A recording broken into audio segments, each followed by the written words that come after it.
नमस्कार, ये है क्राइम पेट्रोल न्यूज़ और आप सुन रहे हैं ऑडियो पॉडकास्ट क्राइम कंट्रोवर्शियल। आज की कहानी है 42वां संशोधन बदल कर रख दिया पूरा संविधान। ये कहानी इंदिरा फाइल्स बुक से ली गई है, जिसके रचयिता हैं विष्णु शर्मा। इस कहानी को आवाज़ दी है अंजलि ठाकुर ने। तो सुनिए 42वां संशोधन बदल कर रख दिया पूरा संविधान। आप अक्सर नेताओं के बयान सुनते होंगे कि यह संविधान को बदलना चाहते हैं। संविधान का अपमान नहीं सहेगा हिंदुस्तान, संविधान की मूल भावनाओं से खिलवाड़ नहीं होने देंगे और भी बहुत कुछ। विपक्ष में होने पर कांग्रेस के लोग भी इनमें पीछे नहीं रहते।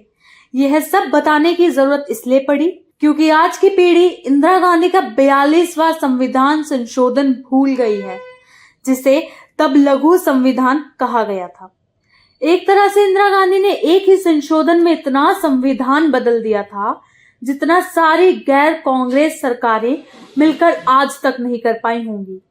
और एक संशोधन तो उन्होंने ऐसा किया जो कि कोई ना करने की सोचता था और ना ही संविधान इजाजत देता है, फिर भी उसको कभी भी वापस नहीं लिया जा सका। दिलचस्प बात है कि इस संविधान संशोधन का कहर कम करने के लिए जनता पार्टी सरकार को दो संविधान संशोधन और करने पड़े, फिर भी बेहद मामूली बातें ही पुरानी जैसी हो पाई। इंदिरा गांधी का यह संविधान संशोधन भारत में कई शोध का हिस्सा रह चुका है। पहली और अब तक आखिरी बार न केवल संविधान की प्रस्तावना में ही संशोधन कर दिया गया, बल्कि 40 प्रावधान किए गए, 14 नए आर्टिकल जोड़े गए, केंद्र राज्यों के अधिकार क्षेत्र के विषय तय करने वाली सूची में संशोधन जैसे तमाम बड़ी वजहों से 42वें संविधान संशोधन को इतिहास में लघु संविधान के तौर पर जाना जाता है।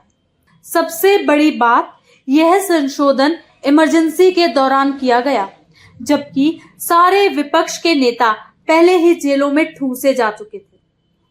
संविधान की प्रस्तावना में संशोधन स्पष्ट तौर पर केशवानंद भारती केस में 1973 में 13 जजों के बेंच द्वारा दिए गए फैसले के खिलाफ था, जिसमें साफ कहा गया था कि संविधान के मूल ढांचे और भावना में कोई बदलाव नहीं किया जा सकता।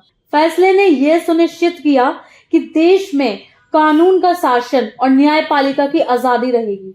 इसे बेसिक स्ट्रक्चर थ्योरी भी कहा जाता है। जबकि प्रस्तावना में संविधान की आत्मा है, उसमें समाजवाद और धर्मनिरपेक्ष 2 शब्द जोड़े गए और एकता के साथ अखंडता शब्द जोड़ दिया गया। भारत के संविधान की प्रस्तावना जब तैयार की गई तो शुरुआत में इसमें धर्मनिरपेक्ष यानी कि सेक्युलर शब्द नहीं था।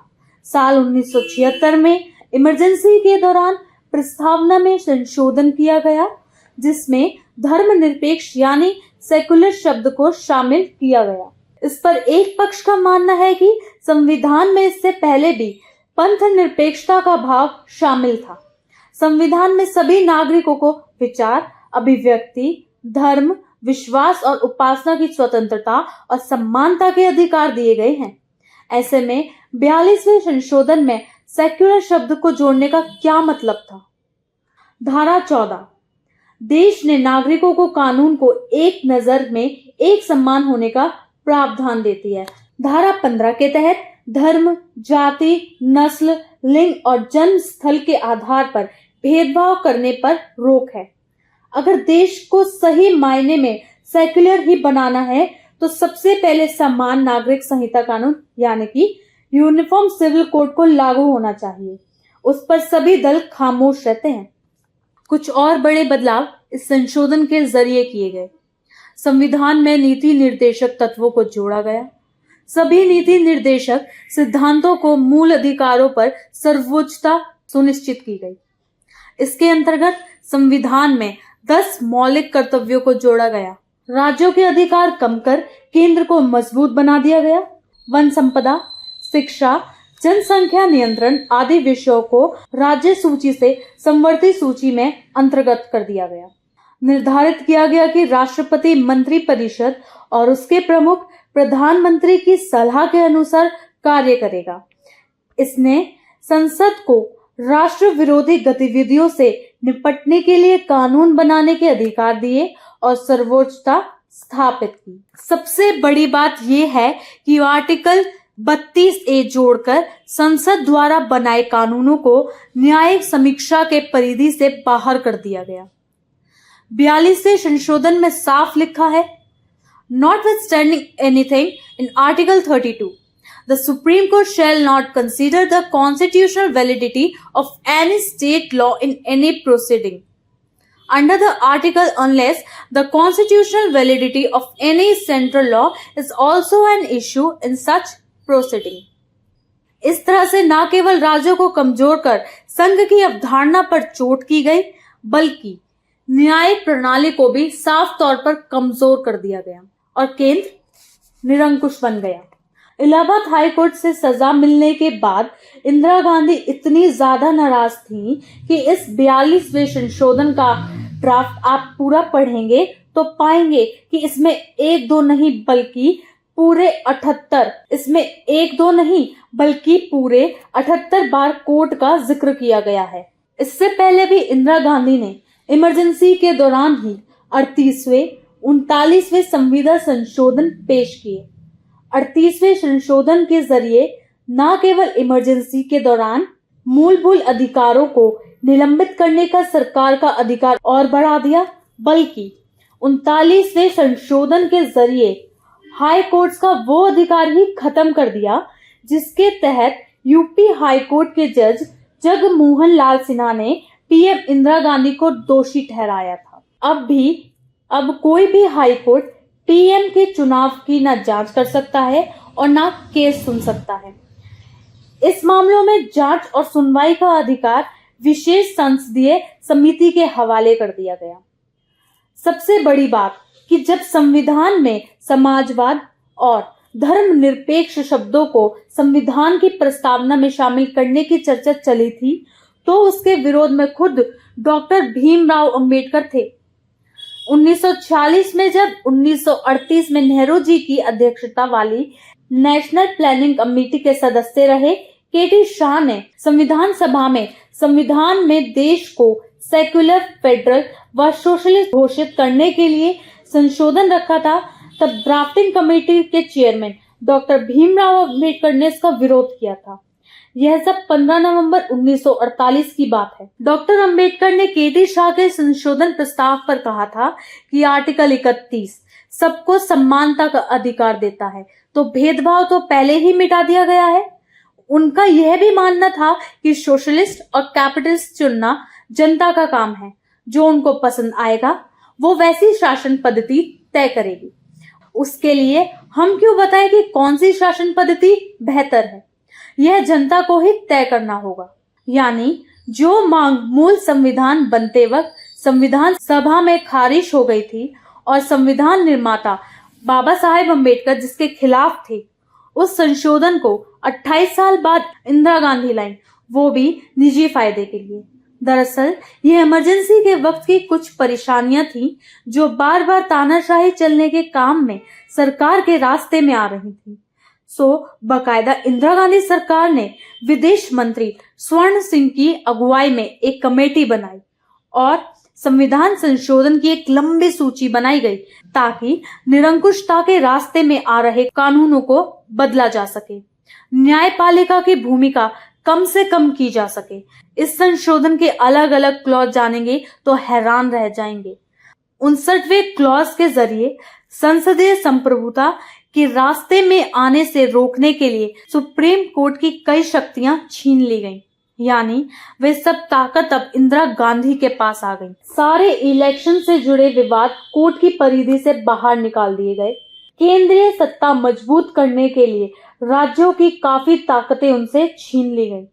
संविधान में संशोधन करने की संसद की ताकत को और बढ़ाने के लिए किसी भी हिस्से में संशोधन की इजाजत दे दी गई और न्यायिक समीक्षा से बाहर कर दिया गया।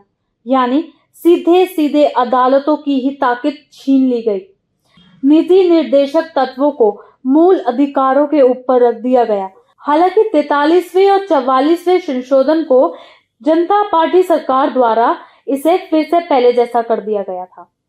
इस उल्लेख में आपको मोटे मोटे तौर पर समझाया गया है कि क्या क्या बदलाव किए गए, लेकिन एक एक आर्टिकल के अंदर बारीकी से जाएंगे तो आपको पता चलेगा कि कैसे अदालतों, राज्यों और विपक्षियों पर इस संविधान संशोधन के जरिए शिकंजा कसा गया। लोकतंत्र में उठने वाली हर आवाज को दबाया गया। आर्टिकल 226A और 228A के तहत हाईकोर्ट से केंद्र के कानून की वैधता का अधिकार छीनकर केवल राज्यों के कानून की वैधता जांच करने का अधिकार ही उन पर छोड़ा गया। इसी तरह आर्टिकल 144 से 131 से और 228 के जरिए सुप्रीम कोर्ट की ताकत कम की गई। ये प्रावधान किया गया कि अगर किसी कानून की संवैधानिकता पर सवाल उठता है तो सुप्रीम कोर्ट को 7 जजों की बेंच बनाकर सुनवाई करनी होगी और नतीजा तभी मान्य होगा जब वह 2/3 बहुमत से आए। सोचिए, सुप्रीम कोर्ट केवल बहुमत से फैसला देता है और किस केस के लिए कितनी बड़ी बेंच हो यह तय करना केवल मुख्य न्यायाधीश का अधिकार होता है। लेकिन यहाँ सारे अधिकार इंदिरा गांधी ने अपने हाथ में ले लिए थे।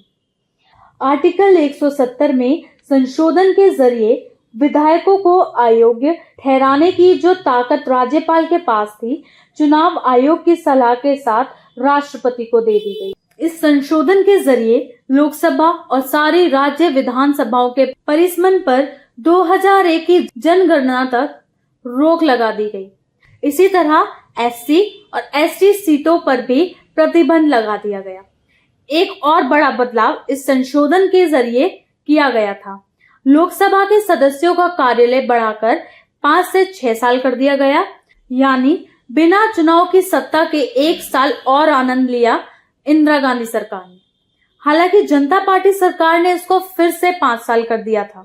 इसी तरह से 31 जुलाई को मिनर्वा मिल्स केस में सुप्रीम कोर्ट ने 42वें संशोधन के 2 और प्रावधानों को असंवैधानिक करार देकर रद्द कर दिया था। वो थे संविधान संशोधन को अदालत के सवाल उठाने का अधिकार खत्म करना और दूसरा मूल अधिकारों से ऊपर नीति निर्देशक तत्वों को रखना। तब सुप्रीम कोर्ट जज YV चंद्रचूड़ ने सेक्शन 4 और 55 को असंवैधानिक बताते हुए कहा था, parliament can not under article 368 expend its amending power so as to acquire for itself the right to reappeal or abrogate the constitution or to destroy its basic and essential features. The dunning of the limited power cannot by the exercise of the power convert the limited power into an unlimited one. उस वक्त चरण सिंह की सरकार थी। इंदिरा गांधी ने भी इस फैसले को चुनौती ना देना ही बेहतर समझा, क्योंकि हवा उनके खिलाफ थी। जनता पार्टी सरकार की मुश्किलें पूरे 42वें संशोधन को वापस लेने में यही थी कि 250 राज्यसभा सीटों में से कांग्रेस के पास 163 थी। 8 जनवरी 2008 को एक NGO good governance India foundation ने 42वें संशोधन की सेक्शन 2 की वैधता पर सवाल उठाते हुए याचिका डाली, जिसके तहत धर्मनिरपेक्ष और समाजवादी 2 शब्दों को संविधान की प्रस्तावना में डाला गया था। लेकिन जस्टिस HS कपाड़िया का बयान दिलचस्प था। उन्होंने कहा कि किसी भी राजनीतिक पार्टी ने इस संशोधन को चुनौती नहीं दी है, ये टू अकेडमिक है। इशारा साफ था कि कोर्ट इसकी सुनवाई तभी करेगा जब कोई राजनीतिक पार्टी इसे चुनौती देगी। याचिकाकर्ता ने याचिका वापस ले ली, लेकिन अभी तक कोई भी पार्टी इसके खिलाफ कोर्ट नहीं गई, क्योंकि उनकी अपनी मजबूरियां हैं, क्योंकि सभी पार्टियों ने अपने अपने संविधानों में खुद को धर्मनिरपेक्ष और समाजवादी घोषित किया हुआ है। 42वें संविधान संशोधन का एक संपूर्ण दस्तावेज है। इंदिरा गांधी की तानाशाही प्रवृत्ति को समझने के लिए सोचिए, जो नेता लोकतंत्र के सभी प्रहारी संस्थाओं की ताकत छीनकर अपने खिलाफ उठने वाली सरकार माननीय की आलोचना करने वाली आवाजों को दबाने के लिए ऐसे कानून ला सकती हो और उससे ज्यादा से ज्यादा स्वीकार्यता दिलाने के लिए धर्मनिरपेक्ष कार्ड खेल सकती हो, वो कितनी अलोकतांत्रिक और डरी हुई राजनीतिज्ञ रही होंगी। उम्मीद है कि आपको यह कहानी पसंद आई होगी। अगर हाँ, तो हमारे चैनल को सब्सक्राइब करें और इस वीडियो को लाइक और शेयर करना ना भूलें। साथ ही अगर आप भी हमारे माध्यम से कोई कहानी सुनना चाहते हैं तो वो भी हमें कमेंट बॉक्स में बता सकते हैं या फिर हमें ईमेल भेज सकते हैं crimenewsddn@gmail.com पर। आज के लिए इतना ही। नमस्कार।